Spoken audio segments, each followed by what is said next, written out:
Okay, we're doing a hive inspection today. It's Saturday, and I believe the date today is July the 28th.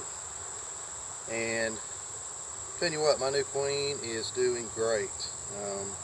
I'm going to bring some of these over here. Let me make sure I don't see her on this laying in the eggs right now, because I really don't want to accidentally drop her off with the frames on the ground, because she is doing that well.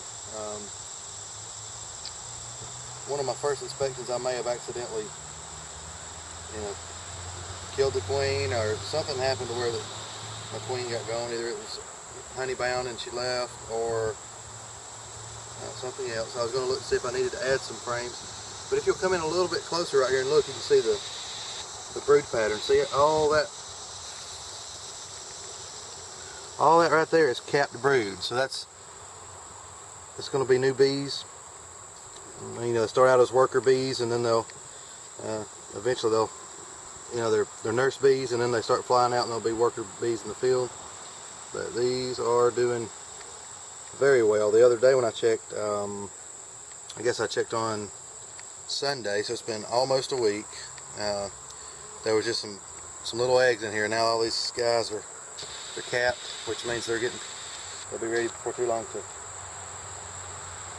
hatch out. And that brood pattern is looking better and better, so I'm excited about that. Got a little bit of honey around. What you're looking for a good brood pattern is you want to have a lot of brood in the center, and just maybe a little bit, maybe an inch or so of honey around. And then all this right here, you want it to be brood.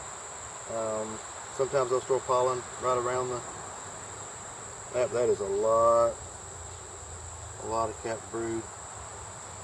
And I am a new beekeeper, so I don't know everything there is to know, but from what I've been reading and from what I've been watching on YouTube, and it looks really good.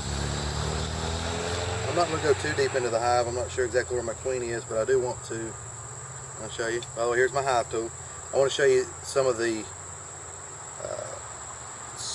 comb that the bees have drawn out totally themselves. I mean, it is amazing. These guys are working so good, and I just got to show it off to you a little bit. They like to stick this stuff. I'm gonna give them a little bit of smoke since I shook them a little bit.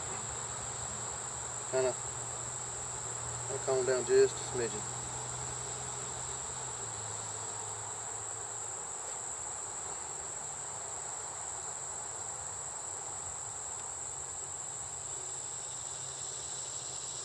Look at that right there. That is totally by the bees. Who's every bit of it themselves.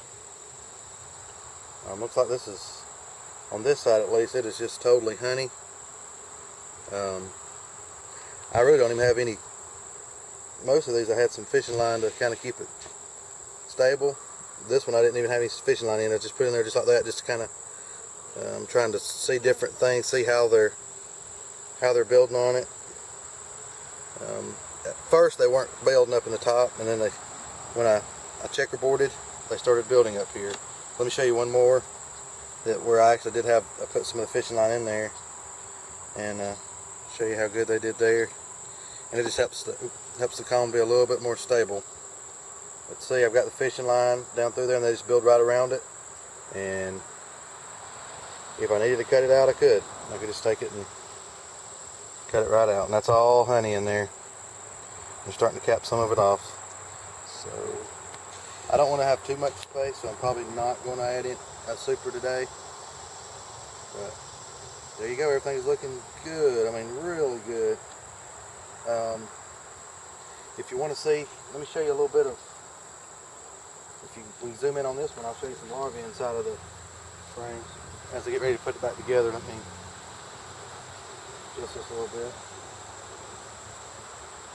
Trying to put it back in somewhat similar fashion. Okay, this was brood, so I think this one is over here like that. I think. Okay.